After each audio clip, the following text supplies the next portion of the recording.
শেখ হাসিনার রায় ভুক্তভোগীদের জন্য গুরুত্বপূর্ণ বলছে জাতিসংঘ। হতাহতরা আরো ভালো বিচার পাওয়ার যোগ্য মন্তব্য অ্যামনেস্টির।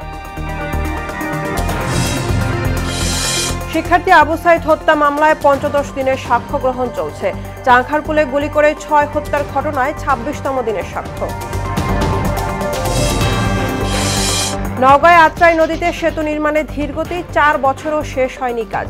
ভোগান্তিতে লাখো মানুষ, ডিসেম্বরে শেষ করার নির্দেশ এলজিইডির। এবং গাজায় আন্তর্জাতিক বাহিনী মোতায়েনে জাতিসংঘের অনুমোদন। পক্ষে ১৩ দেশ, ভোটদানে বিরত চীন, রাশিয়া। প্রত্যাখ্যান হামাসের।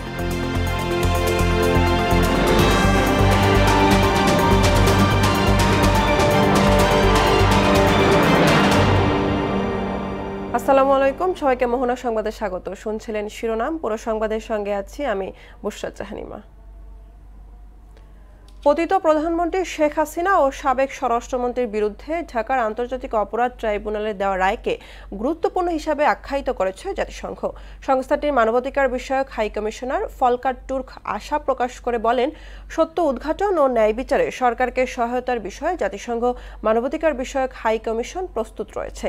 একই সঙ্গে হাই কমিশনার তুর্ক আরও বলেন, বর্তমান পরিস্থিতিতে সবাইকে সংযম ও ধৈর্য প্রদর্শন করতে হবে।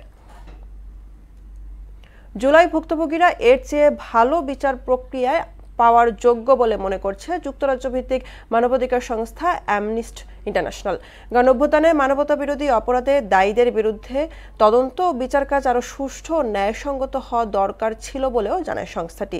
শেখ হাসিনার রায়ের প্রতিক্রিয়ায় প্রকাশিত এক প্রতিবেদনে অ্যামনেস্টির মহাসচিব অ্যাগনেস কালামার্ট বলেন, ক্ষমতাচ্যুত প্রধানমন্ত্রী শেখ হাসিনা ও সাবেক স্বরাষ্ট্রমন্ত্রী আসাদুজ্জামান খান বিচার সুষ্ঠু ও ন্যায়সঙ্গত কোনোটি হয়নি বলে মনে করে অ্যামনেস্টি।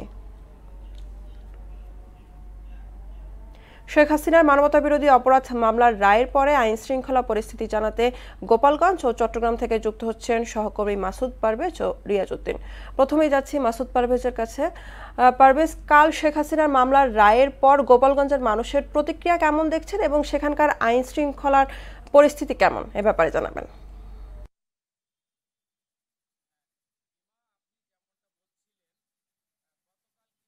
মানবতা বিরোধী অপরাধের দায়ে সাবেক ক্ষমতাচ্যুত প্রধানমন্ত্রী শেখ হাসিনার ফাঁসির রায় ঘোষণা করা হয়েছে এবং এই রায় ঘোষণাকে কেন্দ্র করে গোপালগঞ্জের আইন শৃঙ্খলা পরিস্থিতি কিন্তু স্বাভাবিক রয়েছে।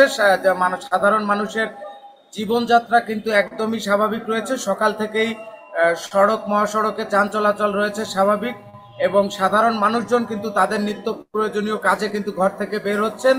এছাড়াও আইন শৃঙ্খলা পরিস্থিতি নিয়ন্ত্রণের জন্য পুরো জেলাকেই কিন্তু আইন শৃঙ্খলা বাহিনী যে নিরাপত্তার চাদরে ঢেকে রেখেছে। বিভিন্ন জেলার বিভিন্ন গুরুত্বপূর্ণ স্থানে কিন্তু পুলিশের কঠোর অবস্থান রয়েছে যাতে কোনো নাশকতামূলক কর্মকাণ্ড জেলার কোথাও না হয়। এছাড়াও কিন্তু পুলিশের পাশাপাশি অতিরিক্ত যে এপিবিএন সদস্য এবং ৩ প্লাটুন বিজিবি গোপালগঞ্জে মোতায়েন করা হয়েছে। পাশাপাশি সড়কে কিন্তু সেনাবাহিনীর টহল জোরদার করা হয়েছে। মোটামুটি গোপালগঞ্জে এই রায়কে কেন্দ্র করে সাধারণ মানুষের ভিতরে কিন্তু তেমন কোনো প্রভাবই পড়ে নেই।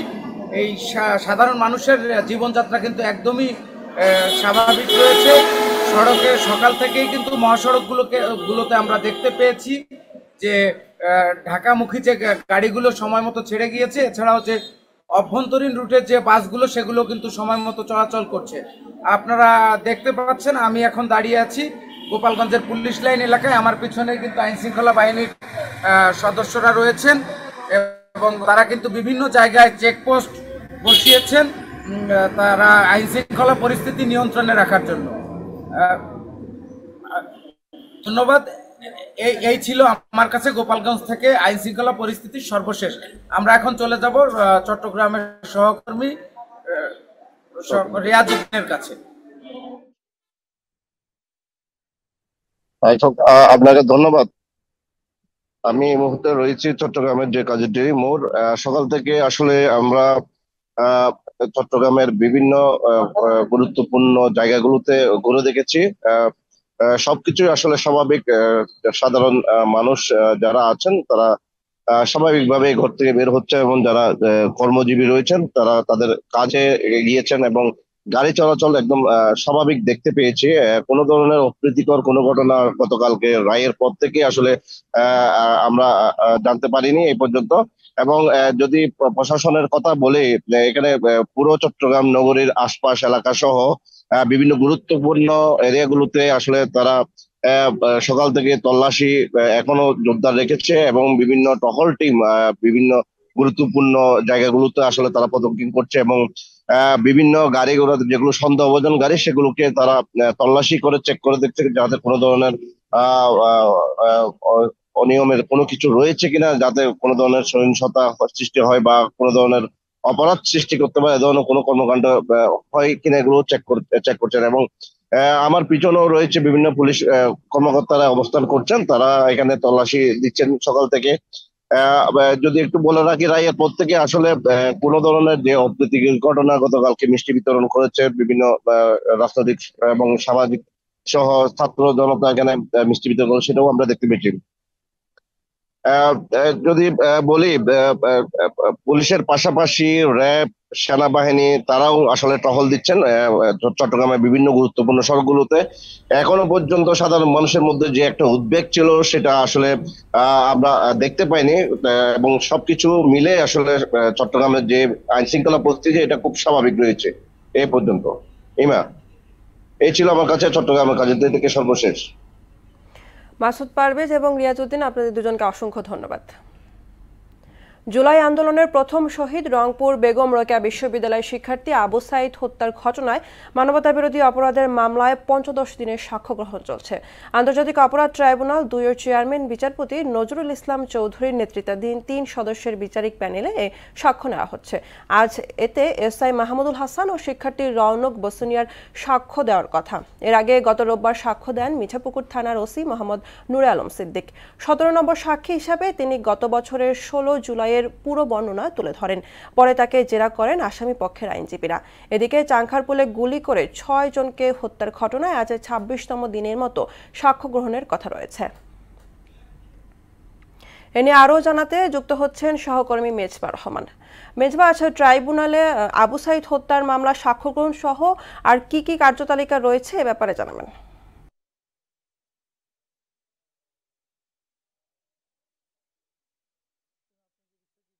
রংপুরের প্রথম শহীদ অর্থাৎ গত বছরের ১৬ জুলাই ২০২৪ সালের ১৬ জুলাই শিক্ষার্থী আবু সাইদ হত্যার মধ্য দিয়ে কিন্তু এই যে গণ অভ্যুত্থান বা জুলাই আন্দোলনের সূত্রপাত ১২ বেগবাদ সেটি কিন্তু হয়েছিল। সেই আবু সাইদ হত্যা মামলার ১৫তম দিন সাক্ষ্য গ্রহণ আজ ছিল। সেই সাক্ষ্য গ্রহণ কিন্তু ইতিমধ্যেই বেলা ১১টার পরপরই শুরু হয়েছে ট্রাইব্যুনাল ২-এ। আজ এই মামলায় ২ জন সাক্ষীর সাক্ষ্য গ্রহণ নেওয়া হচ্ছে। বিচারপতি নজরুল ইসলামের নেতৃত্বাধীন ট্রাইব্যুনাল ২-এই সাক্ষ্য গ্রহণ চলছে, এবং যে তথ্য আমাদের কাছে আছে সাক্ষ্য গ্রহণ ইতিমধ্যেই প্রায় শেষের দিকে, অর্থাৎ প্রায় শেষ পর্যায়ে। আজকে যে পুলিশের এসআই রয়েছেন তার জবানবন্দি রেকর্ড করা হচ্ছে। তিনি ওই প্রত্যক্ষ দোষী ছিলেন যখন আবু সাইদের উপরও গুলি বর্ষণ করা হয় এই ১৬ জুলাই, গত বছরের ১৬ জুলাই তিনি প্রত্যক্ষ দোষী হিসাবে তার জবানবন্দি নেওয়া হচ্ছে। এবং যে শিক্ষার্থী রয়েছে রনক বসুনিয়া, তিনিও ১৬ জুলাইয়ের ঘটনা বর্ণনা করবেন, অর্থাৎ আবু সাইদকে গুলি করার পরে যে ঘটনা তার সঙ্গে হয়েছে এবং তার উপর গুলি করার আগে যে তার উপরে তাকে যে মারধর করা হয়েছে সেই বিষয়টি নিয়ে আলোকপাত করছেন ট্রাইব্যুনাল ২-এ। এবং একই সঙ্গে আমি আপনাকে একটু জানিয়ে রাখি যে ট্রাইব্যুনাল ১-এ কিন্তু আজকে চাংখারপুলের ৬ জনকে হত্যা মামলার ২৬তম দিনের সাক্ষ্য গ্রহণ অনুষ্ঠিত হওয়ার কথা ছিল। তবে ট্রাইব্যুনাল ১-এর যিনি চেয়ারম্যান রয়েছেন, আমরা যতটুকু জানতে পেরেছি তিনি অসুস্থ থাকার কারণে, অর্থাৎ গোলাম মুর্তজা অসুস্থ থাকার কারণে কিন্তু সেই সাক্ষ্য গ্রহণটি আজকে স্থগিত করা হয়েছে। অর্থাৎ আজকে মামলার যিনি আইও ছিলেন মোহাম্মদ মনিরুল ইসলাম, এর আগের দিনও তিনি তার সাক্ষ্য গ্রহণে আংশিক দিয়েছিলেন এবং বাকি অর্ধেক আজকে দেওয়ার কথা ছিল, সেই অংশ কিন্তু আজকে হয়নি। আমরা খোঁজ নিয়েছি ট্রাইব্যুনাল ১-এ সাক্ষ্য গ্রহণ আজকে স্থগিত করা হয়েছে এবং এই সাক্ষ্য গ্রহণ আগামীকাল নেওয়া হবে বলে জানানো হয়েছে ট্রাইব্যুনাল ১ থেকে। এবং একই সঙ্গে আমি আর একটু জানিয়ে রাখতে চাই, গতকাল কিন্তু এই ট্রাইব্যুনাল ১ থেকেই কিন্তু মানবতাবিরোধী অপরাধ মামলায় যিনি সর্বোচ্চ নির্দেশদাতা হিসাবে শেখ হাসিনা সহ তার সরকারের স্বরাষ্ট্রমন্ত্রী আসাদুজ্জামান খান কামালের মৃত্যুদণ্ড দেওয়া হয়েছে এবং একই সঙ্গে পুলিশের সাবেক আইজিপি চৌধুরী আব্দুল্লাহ মামুনের কিন্তু 5 বছরের কারাদণ্ড দেওয়া হয়।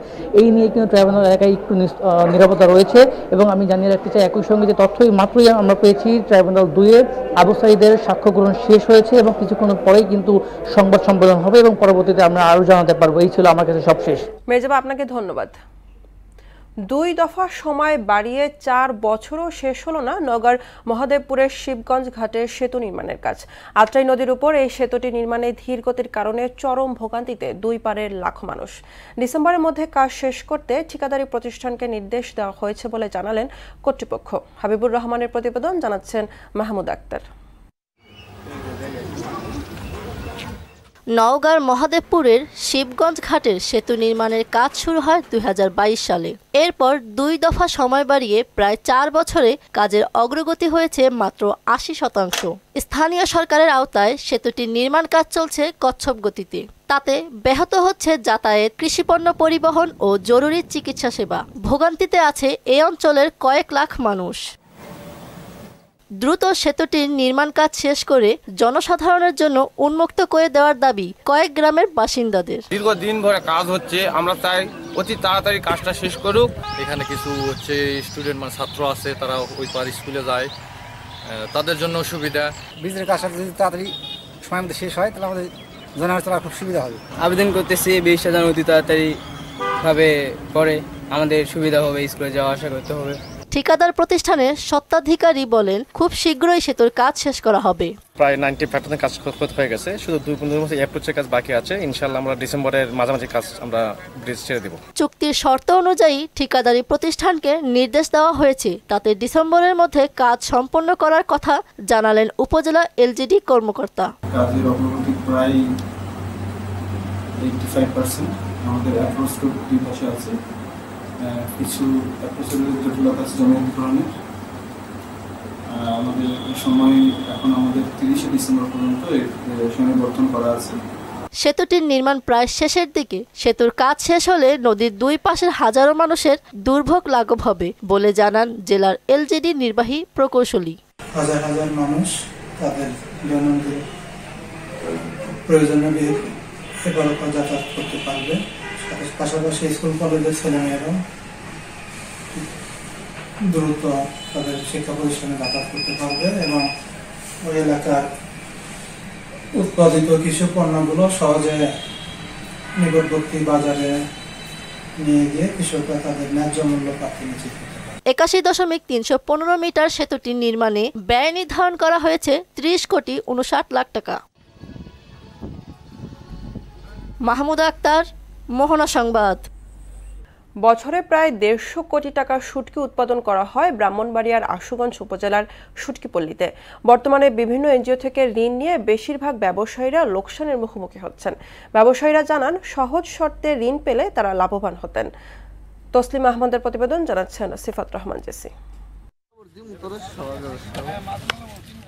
ব্রাহ্মণবাড়িয়ার ইটনা, মিটামইন, তারাইল হাওরের নদীনালা, খালবিল, পুকুর থেকে মাছ সংগ্রহ করে তৈরি হচ্ছে বিভিন্ন রকমের শুটকি। কেচকি, আলুনি, পুটি, ভেদি, গজার, গৈন্না, বোয়াল, ট্যাংরা, চাপিলা সহ নানা প্রজাতির দেশি মাছের শুটকি তৈরি হয় এখানে।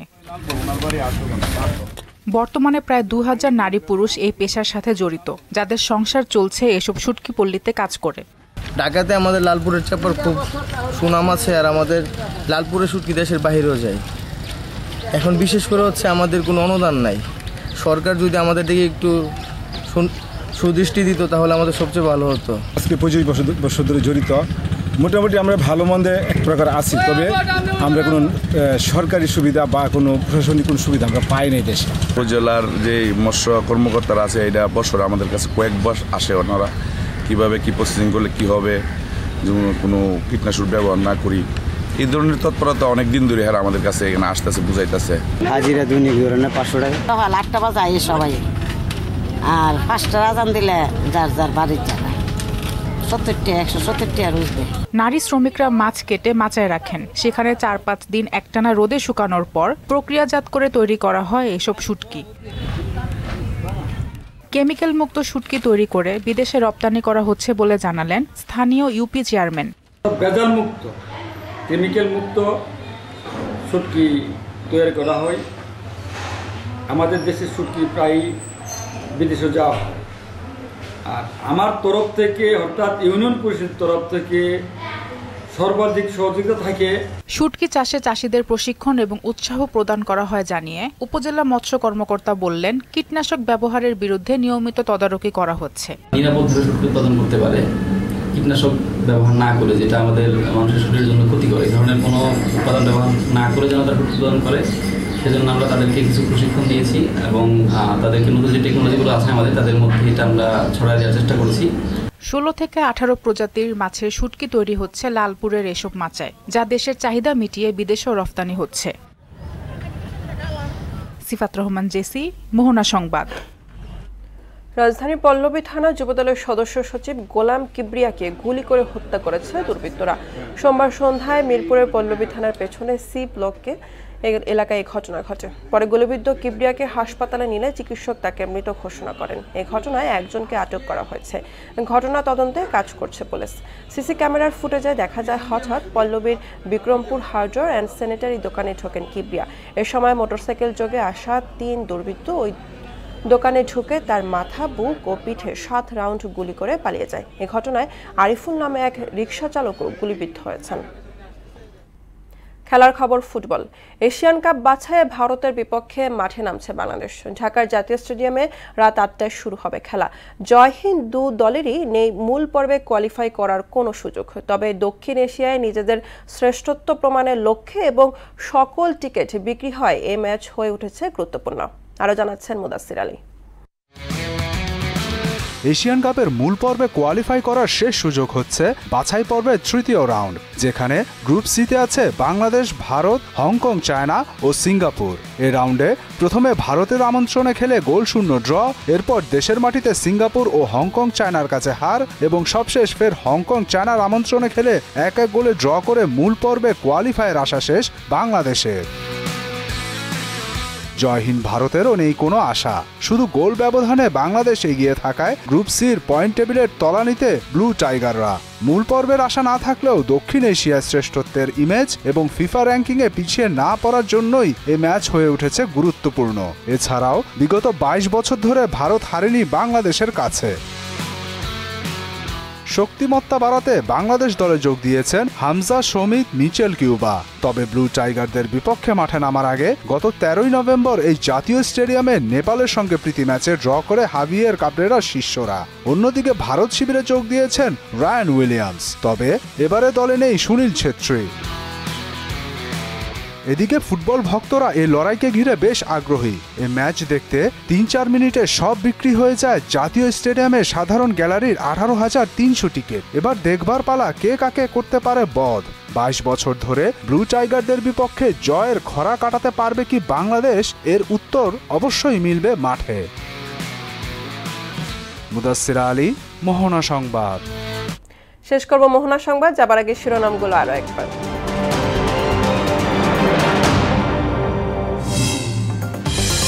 শেখ হাসিনার রায় ভুক্তভোগীদের জন্য গুরুত্বপূর্ণ বলছে জাতিসংঘ। হতাহতরা আরো ভালো বিচার পাওয়ার যোগ্য, মন্তব্য অ্যামনেস্টির।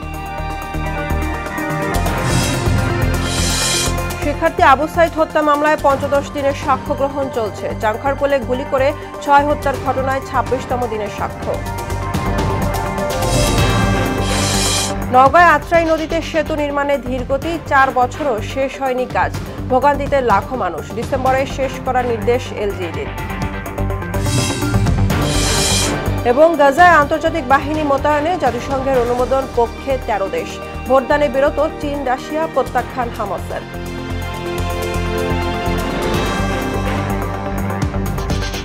এই ছিল মোহনা সংবাদে। পরবর্তী সংবাদ বিকেল 5:30টায়। এর আগে বিকেল 3টায় দেখবেন সংবাদ এক নজরে।